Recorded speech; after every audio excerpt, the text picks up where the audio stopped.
అమ్మ, ద్వాదశ రాశుల వారందరూ కూడా వారికి వారు సులభంగా పాటించదగ్గ పరిహారాలను తెలియజేస్తారా? ప్రతివారు తప్ప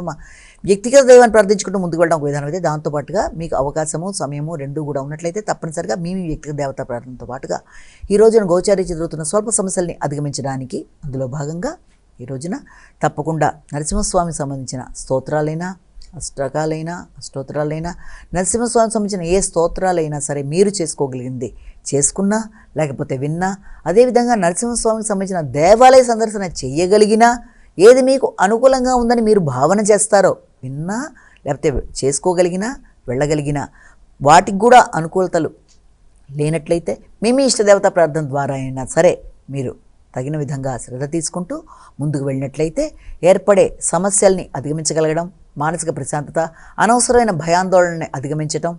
ఆశించిన విషయాల్లో విజయాన్ని సాధించటం, ఒత్తిడిని దూరం చేసుకోవడం మొదలైన వాటికి అవకాశాలు, అనానుకూలతని అనుకూలతగా మార్చుకునే ప్రయత్నాలు విజయవంతంగా ఉండడం మొదలైన వాటికి సంబంధించిన సమయంగా కూడా మనం ఈ ప్రార్థనా రీత్యా మనం భావన చేయొచ్చు. నమస్కారం.